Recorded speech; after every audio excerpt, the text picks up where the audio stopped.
14-15 کی راتیں پہلے بھی آتی تھیں، تو ہم میں خاص بات کیا ہے؟ راتیں تو سب کے لیے آج بھی آتی ہیں، شب جمعہ سب کے لیے آتی ہے، تو کیا کافر کو شب جمعہ فائدہ پہنچاتی ہے؟ اور کیا مومن کا فائدہ شب جمعہ میں کم ہو سکتا ہے؟ جیسے کافر کے لیے آج شب جمعہ ہے، ایسے سابقہ امتوں کے لیے معرفت پر پردے پڑے ہوئے تھے، 3 مہینے ضرور تھے مگر معرفت کے ساتھ نہیں تھے، وہ 3 راتیں ضرور تھیں مگر معرفت کے بغیر تھیں، جو امام جعفر صادق علیہ السلام نے مجھے اور آپ کو سمجھائے۔ اور تیسرا جملہ 3 سورے آپ فرماتے کسی امت کو خدا نے یہ خاص 3 سورے جو اس کے خزانہ قدرت سے متعلق ہیں، ویسے تو پورا قرآن خزانہ قدرت سے ہے، لیکن معصوم کی اور روایت نے تخصص بھی دیا ہے بعض صورتوں کو، ان میں سورہ یاسین، سورہ ملک اور سورہ توحید، سورہ یاسین، سورہ تبارک الذی بیدہ الملک اور سورہ توحید یعنی سورہ اخلاص، یہ 3 سورے، تو 3 مہینے، 3 راتیں اور 3 سورے۔ امام فرماتے ہیں بہت عمدہ ہے وہ انسان جو ان تینوں کو ایک ساتھ جمع کر لے۔ پوچھا گیا مولا یہ 3 ایک ساتھ جمع کیسے ہوں گے؟ مہینے، راتیں اور 3 سورے۔ فرمایا اس طرح جمع ہوں گے کہ رجب میں 2 رکعت نماز، شب 13، شب 14 4 رکعت نماز، شب 15 6 رکعت نماز۔ اسی انداز سے ماہ شعبان میں شب 13، شب 14، شب 15 2 4 6 رکعت نماز۔ 3 راتیں جو آج شروع ہو رہی ہیں، یعنی کہ 13ویں شب، 14ویں شب اور 15ویں شب، ان میں 3 راتوں میں 3 نمازیں، 2 رکعت پھر 4 رکعت پھر 6 رکعت۔ تو آج رات 2 رکعت والا مسئلہ، آج کی رات کے اعمال میں شیخ عباس قمی نے 3 باتیں بیان کی، ان میں سے پہلی بات ہے غسل۔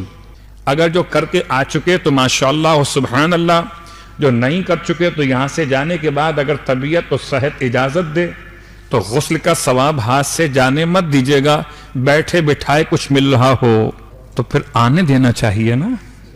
تو اگر صحت و عافیت اجازت دے آپ کو تو آپ آج کی رات کے ثواب کو حاصل کیجئے۔ غسل نیت کیا ہوگی؟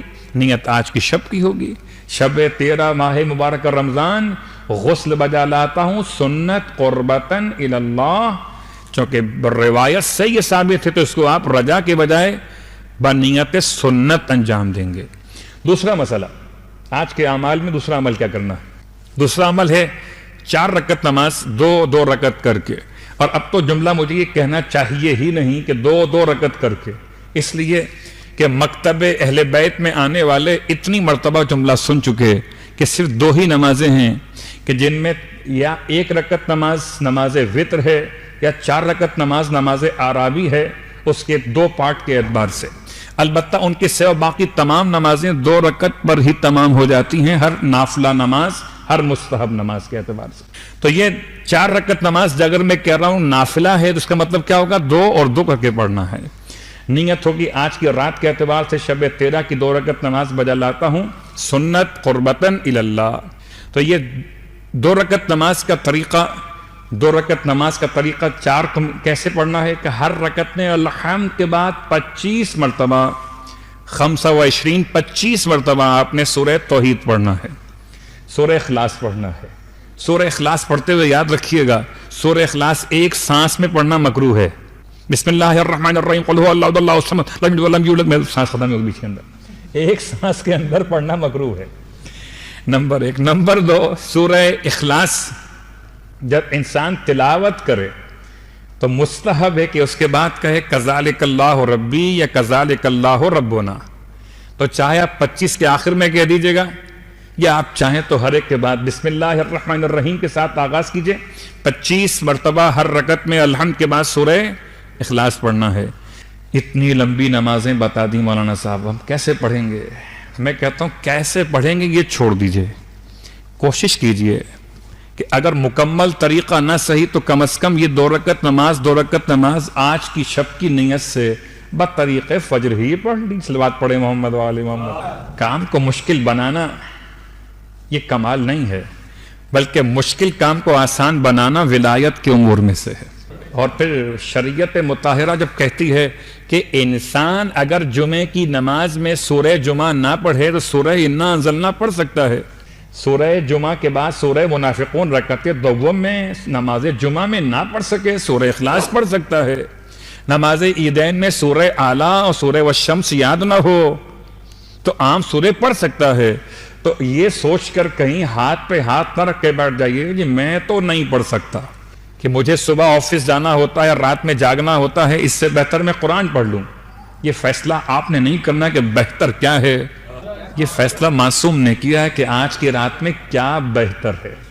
ایک غسل بہتر ہے، غسل کے بعد 4 رکعت نماز آج کی شب کی نیت سے 2 رکعت کر کے، اور اس نماز کا ثواب مولائے متقیان علی ابن ابی طالب علیہ السلام نے بیان کیا. امام فرماتے ہیں اگر کوئی شخص شب 13 یہ 4 رکعت نماز پڑھے گا، سورہ اخلاص 25 مرتبہ والی نماز، تو خدا اسے روز قیامت پل صراط پر سے ایسے گزارے گا جیسے برق گزرتی ہے. بظاہر تو میں نے ایک جملہ کہا اور بات ختم ہو گئی، مگر جب پل صراط سمجھیں گے تب سمجھ میں آئے گا کہ یہ نماز کتنی وہاں کام آنے والی ہے. کبھی اگر پل صراط سمجھ میں آ جائے کہ تلوار سے زیادہ تیز ہے، بال سے زیادہ باریک ہے، آنکھ سے زیادہ گرم ہے، اور اس پر چلنے والوں کے مختلف نوعیتیں، کوئی گھٹنوں کے بل چلے، کوئی کوہنی کے بل چلے، کوئی آدھا رستہ چل کے گر جائے، بہت کم ہوں گے جو آہستہ آہستہ اس پر سے گزریں گے. برق، بجلی، برق یعنی براق، یعنی کہ براق یعنی اتنی سرعت جیسے براق میں تھی، برق کی رفتار سے، بجلی کی رفتار سے انسان پل صراط سے گزرے گا. اس کو یقین ہو مولا کی بات پر. مولانا دنیا کے اتنے جھمیلے ہیں، آخرت کی کیا بات یاد دلاتے ہیں. دنیا تو ابھی ختم ہو جائے گی، مجھے بھی نہیں پتا اور آپ کو بھی نہیں پتا کہ اگلی سانس، اگلی رات، اگلی ساعت قبر میں آنے والی ہے یا گھر میں آنے والی ہے، نہیں معلوم. مگر یہ تو یقین ہے کہ جب اگلی سانس یا اگلی ساعت یا اگلی رات قبر میں آئے گی تو اس میں تو کوئی دو رائے نہیں ہے کہ گزرنا تو پڑے گا پل صراط پر سے. تو 4 رکعت نماز مولا کے الفاظ آپ نے ثواب سن لیا. اب ثواب سننے کے بعد شوق انشاءاللہ بڑھ جائے گا. 4 رکعت نماز آج کی رات، یہ شب 13. لیکن جو روایت امام کی ہم بیان کر رہے ہیں کہ ان 3 باتوں کو جمع کیجئے، 3 مہینے، 3 راتیں اور 3 سورے، اس میں امام فرماتے ہیں، امام جعفر صادق علیہ السلام کے الفاظ ہیں کہ اس روایت کی بنیاد پر جمع کیسے کریں گے. آج ہم 2 رکعت نماز پڑھیں گے اس وے میں، اس روایت کی روشنی میں، اس اعتبار سے 2 رکعت نماز